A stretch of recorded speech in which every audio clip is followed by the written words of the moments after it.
Iran is involved. They will pay a price if I'm elected. Iran will never be allowed to have a nuclear weapon. नमस्कार दोस्तों इस वक्त पूरी दुनिया युद्ध के मुहाने पर खड़ी है। अमेरिकी राष्ट्रपति जो बाइडेन ने इस काम में यानी आग में घी डालने का काम कर दिया है। सीधे रूसी राष्ट्रपति को हत्यारा कह डाला है, जिसके बाद परमाणु हथियारों के मामले में सुपरबॉस रूस ने अमेरिका को तगड़ी धमकी दी है, साथ ही अपने राजदूत को भी वापस बुला लिया है। Vladimir Putin, you think he's a killer? I do. So what price must he pay? The price he's going to pay, well, you'll see shortly. रूस भारत का दोस्त है, लेकिन चीन के साथ उसकी ज्यादा दोस्ती घुटती है। तो वहीं दूसरी ओर भारत के एक और दोस्त यानी ईरान के साथ भी नजदीकियां रखता है। ईरान अमेरिका का जानी दुश्मन है, यानी दुनिया इस वक्त एक नई कहानी लिखने को बेताब है। लेकिन दोस्तों, इस बीच जो बात मैं आपको बताने वाला हूं वो बेहद हैरान करने वाली है। दरअसल दोस्तों, हाल ही के दिनों में मीडिया में जो तस्वीरें ईरान की ओर से आई हैं वो दुनिया की नींद हराम करने वाली हैं। उन तस्वीरों में ईरान ने सैकड़ों मिसाइलों की फोटो सार्वजनिक करते हुए कहा कि ये तो मिसाइलों के उनके बहुत बड़े जखीरे की एक छोटी सी बानगी भर है, उसके पास इनसे कहीं ज्यादा मिसाइलों का जखीरा मौजूद है। ईरान अपनी परमाणु क्षमता भी बेतहासा तेजी के साथ बढ़ा रहा है। और बड़ी बात यह है दोस्तों कि इस वक्त ईरान एक अंडरग्राउंड मिसाइल सिटी बना चुका है और साथ ही ईरान धड़ाधड़ मिसाइलों के परीक्षण करता जा रहा है, जो करीब 2000 किलोमीटर के इलाके को टारगेट करने का वादा करती हैं। अमेरिका लगातार अपनी मनमानी करते हुए ईरान पर लगे प्रतिबंध और कड़े करता जा रहा है, वो भी यूनाइटेड सिक्योरिटी काउंसिल के 15 में से 13 सदस्यों के विरोध के बावजूद। भारत के इस बेहद करीबी दोस्त ईरान का हथियारों की होड़ में तेजी से भागना, परमाणु कार्यक्रम फिर से स्टार्ट करना और अमेरिका के खिलाफ खुलेआम बयान देना पूरी दुनिया को चौंका रहा है। सिर्फ अपनी मनमानी चलाते हुए खुद को भारत का दोस्त बताने वाले अमेरिका का ईरान के खिलाफ अदावत वाला रवैया हिंदुस्तानियों के लिए बेहद फायदेमंद नहीं है। अमेरिका के इसी रवैये के प्रतिरोध का नतीजा है कि ईरान परमाणु हथियारों की बेतहासा होड़ में शामिल हो चुका है और परमाणु हथियारों के ढेर पर बैठी दुनिया अब कांपने लगी है, क्योंकि ईरान की नजदीकियां रूस से है और इन्हीं दोनों ही देशों के साथ में अमेरिका सीधी टक्कर लेने की बात कर रहा है। और इन तमाम घटनाक्रम से दुनिया कांपने लगी है, क्योंकि ईरान के एटम ने पूरी दुनिया की नींद उड़ा दी है। ईरान ने एक बार फिर से 2015 का न्यूक्लियर समझौता तोड़ दिया है। ईरान ने एक बार फिर से यूरेनियम संवर्धन करना स्टार्ट कर दिया है। ईरान की राजधानी में यूरेनियम संवर्धन का ये काम अंडरग्राउंड प्लांट्स में अंजाम दिया जा रहा है, यानी अंडरग्राउंड एक मिसाइल जो सिटी उन्होंने बनाई है उसमें इनको अंजाम दिया जा रहा है। यूरेनियम संवर्धन के लिए ईरान IR-4 नाम के बेहद एडवांस सेंट्रीफ्यूज का इस्तेमाल कर रहा है। वैसे दोस्तों, हाल ही के दिनों में ईरान ने अमेरिका के नए राष्ट्रपति जो बाइडेन पर दबाव बढ़ाने के लिए अपनी परमाणु गतिविधियों को तेज कर दिया है। तेहरान लगातार परमाणु समझौतों का उल्लंघन कर अमेरिका के साथ तनाव पैदा कर रहा है। उसके ऐसा करने के पीछे की मंशा अमेरिका को बातचीत की टेबल पर लाना है। दरअसल दोस्तों, साल 2018 में अमेरिका के पूर्व राष्ट्रपति डोनाल्ड ट्रंप ने देश को इस डील से बाहर कर लिया था और ईरान के ऊपर फिर से प्रतिबंध लगा दिए थे। अदावत की आग में घी डालने का काम अमेरिका ने साल 2020 के शुरुआत में भी कर दिया था। अमेरिका ने ईरानी रिवॉल्यूशनरी गार्ड्स के चीफ जनरल कासिम सुलेमानी की हत्या ये कहते हुए कर दी थी कि सुलेमानी की वजह से अमेरिकी सेना को खतरा है, जिसके बाद ऐसा लगने लगा कि ईरान के साथ अमेरिका की सीधी जंग महज चंद कदमों की दूरी पर है और अब भी ईरान का लगातार अपने डिफेंस और न्यूक्लियर पावर में बढ़ोतरी करना अमेरिकी कदम पर कई सवाल खड़े करता है। सवाल ये है कि अमेरिका की दादागिरी क्या दुनिया को तीसरे विश्व युद्ध की ओर धकेलने पर उतारू है? क्या ट्रंप रेजिम के दौरान ही अक्टूबर 2018 में ईरान पर लगे प्रतिबंध जो खत्म होने वाले थे उन्हें दोबारा से बढ़ा दिया जाना हथियारों की होड़ को ट्रिगर अप नहीं कर रहा है? क्या यूनाइटेड नेशंस अमेरिका के हाथों की महज एक कठपुतली बन गया है? क्या ओबामा शासनकाल में ईरान के साथ हुए अमेरिका के समझौतों को ट्रंप द्वारा एक तरफा बताकर रद्द कर दिया जाना ट्रंप की मनमानी नहीं था? और क्या बाइडेन प्रशासन अपनी नई चालों से ईरान को चिढ़ा नहीं रहा है? दोस्तों, हिटलर की मास्टर रेस थ्योरी के बारे में आप लोग जानते होंगे। जो लोग नहीं जानते वो जान लें कि अपने जमाने का खूंखार तानाशाह एडोल्फ हिटलर अपने खून को यानी अपने वंश, कुल, जाति और देश के नाजियों को ही सर्वश्रेष्ठ मानता था। बाकी को वो कीड़े मकोड़े समझता था। उसकी इसी सनक की वजह से दुनिया का वो खलनायक बन गया। कमोबेश अमेरिका के दिमाग में भी यही कीड़ा घर किया हुआ है। अमेरिका को भी अहम ब्रह्मास्मि यानी मैं ही सुपर पावर हूं की चढ़ चढ़ी हुई है। वो अपने आगे किसी को कुछ भी पनपने देना नहीं चाहता। वो दुनिया की बागडोर हर वक्त हर मायने में अपने हाथ में ही रखना चाहता है। उसकी यही सनक और यही दादागिरी क्षेत्रीय असंतुलन भड़का रही है।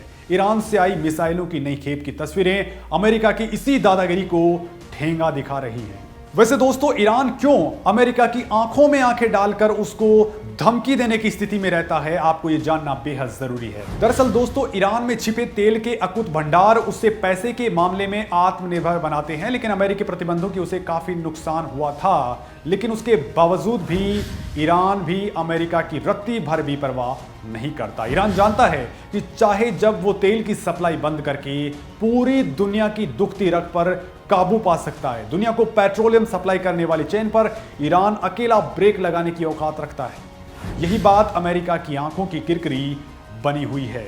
अमेरिका को नया राष्ट्रपति जो बाइडेन के रूप में तो मिल गया, लेकिन दुनिया के लिए अमेरिका का रवैया वही पुराना है। इसलिए ईरान ने अपने परमाणु प्रोग्राम को और धार और रफ्तार दे दी है। इसी वजह से आए दिन उसकी ओर से हथियारों का परीक्षण किया जा रहा है। डंके की चोट पर मिसाइल सिटी की तस्वीरें सार्वजनिक करने से पहले ईरान अमेरिका के नए राष्ट्रपति जो बाइडेन का वेलकम 14 फरवरी यानी वैलेंटाइन डे पर कम दूरी तक मार करने वाली बेहद एडवांस मिसाइल का परीक्षण करके कर चुका है।